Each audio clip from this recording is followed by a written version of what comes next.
Hello students, আমাদের চ্যানেলে তোমাদের সকলকেই স্বাগতম। আজকের ক্লাসে আমরা ক্লাস 5 এর রায় ও মার্টিন ২০২৫ প্রশ্নবিচিত্রার বাংলার সেকেন্ড ইউনিট টেস্টের ১ নম্বর মডেল সেটের প্রশ্ন উত্তরগুলি করব। আর তোমরা যদি আমাদের চ্যানেলে নতুন হয়ে থাকো, তাহলে চ্যানেলটিকে সাবস্ক্রাইব করে পাশে থাকা বেল আইকনটি অলে প্রেস করে রেখো। তাহলে পরের ক্লাসের ভিডিওগুলি আমি আপলোড করলেই তোমাদের কাছে নোটিফিকেশন পৌঁছে যাবে। তাহলে শুরু করা যাক। তোমাদের ভিডিওটি অস্পষ্ট বা আবছা দেখালে আমার দেখানো কিছু স্টেপ ফলো করো।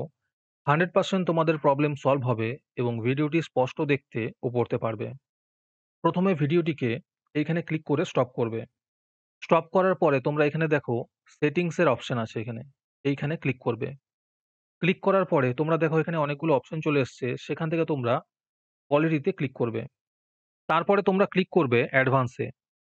অ্যাডভান্সে ক্লিক করার পরে 480 পিক্সেল, 720 পিক্সেল অথবা 1080 পিক্সেল এই তিনটের মধ্যে যে কোনো একটি ক্লিক করবে। ক্লিক করার পরে দেখবে তোমাদের ভিডিও কোয়ালিটি আগের তুলনায় অনেকটা ইমপ্রুভ হয়ে গেছে এবং তোমরাও ভালো করে দেখতে এবং পড়তে পারছো।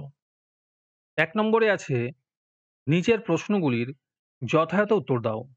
১ এর ১ নম্বর প্রশ্ন হলো, বৃষ্টি কেমন করে আসে তা নিয়ে গল্পটি কাদের মধ্যে প্রচলিত আছে? এর উত্তর হবে লেপচাঁদদের মধ্যে প্রচলিত আছে। ১ এর ২ নম্বর প্রশ্ন হলো, তৃতীয়বারে চাষের সময় কুমির কি নিতে চেয়েছিল? এর উত্তর হবে ধান গাছের আগার দিকটা নিতে চেয়েছিল। ১ এর ৩ নম্বর প্রশ্ন হলো, ঝড় কবিতাটির কবির নাম লেখো। এর উত্তর হবে মৈত্রেয়ী দেবী। আর তার সাথে আছে দিনের কোন সময় ঝড় এসেছিল? এর উত্তর হবে দুপুরবেলায়। ১ এর ৪ নম্বরে আছে শূন্যস্থানে বসবে মাঠ মানে তো সবুজ, প্রাণের শাশ্বত এক দ্বীপ। ১ এর ৫ নম্বর প্রশ্ন হলো, মধু আনতে বাঘের মুখে গল্পে কোন ঋতুর কথা বলা হয়েছে? এর উত্তর হবে শীত ঋতুর কথা বলা হয়েছে। ১ এর ৬ নম্বর প্রশ্ন হলো, রবীন্দ্রনাথ ঠাকুর কত সালে নোবেল পুরস্কার পান? এর উত্তর হবে ১৯১৩ সালে। ১ এর ৭ নম্বর প্রশ্ন হলো, ফণিমনসা ও বনের পরী পাঠ্যে ফণিমনসা শেষে কেমন পাতা চেয়েছিল? এর উত্তর হবে সে আগের কাটা ভরা সূচালো পাতা চাইল। ১ এর ৮ নম্বরে আছে ঘরবাড়ি। এটি কি ধরনের বচন লেখো? এর উত্তর হবে বহুবচন। ১ এর ৯ নম্বরে আছে লিঙ্গ পরিবর্তন করো। ১ নম্বরে আছে ঠাকুর। এর উত্তর হবে ঠাকুরানী। ২ নম্বরে আছে বেনে। এর উত্তর হবে বেনে বউ। ১ এর ১০ নম্বরে আছে বচন পরিবর্তন করে বাক্যটি পুনরায় লেখো। প্রশ্ন হলো, গরুটি মাঠে ঘাস খাচ্ছে। এখানে উত্তর হবে গরুগুলি মাঠে ঘাস খাচ্ছে। আজকের সমাধান করা মডেল সেটটির মূল্য ৩ টাকা। এটিকে নেওয়ার জন্য তোমরা আমাদের হোয়াটসঅ্যাপ নাম্বার 7501121499 এ যোগাযোগ করতে পারো। আর অ্যাডভান্স নোটিফিকেশন পেতে তোমরা আমাদের হোয়াটসঅ্যাপ চ্যানেল জয়েন করতে পারো। লিংক ডিসক্রিপশনে দেওয়া রইল। তারপরে ২ নম্বরে আছে নির্দেশ অনুসারে নিচের প্রশ্নগুলির উত্তর দাও। এই প্রশ্নের উত্তরগুলি আমি তোমাদের দেখিয়ে দিচ্ছি, তোমরা দেখে দেখে নোট ডাউন করে নিও। ২ এর ১ নম্বর প্রশ্ন হলো, রাজ্যের অভাব ও কষ্টের কারণ কি ছিল বলে ব্যাঙের মনে হলো? ২ এর ২ নম্বর প্রশ্ন হলো, আরজান বিশ্বাস করতে চায় না।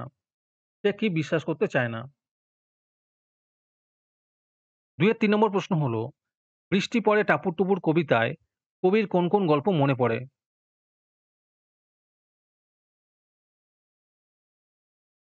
২ এর ৪ এর ১ এর প্রশ্ন হলো, লিঙ্গ পরিবর্তন করে বাক্যটি পুনরায় লেখো।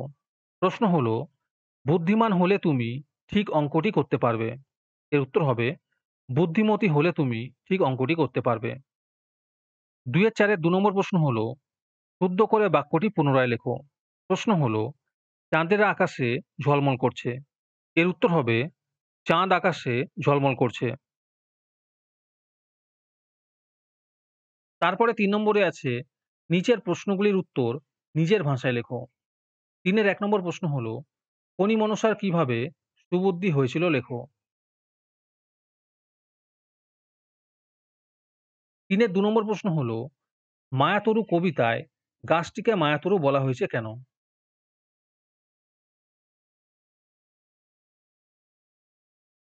৪ নম্বরে আছে অবসর সময়ে তুমি কি করতে ভালোবাসো তা জানিয়ে বন্ধুকে একটি চিঠি লেখো।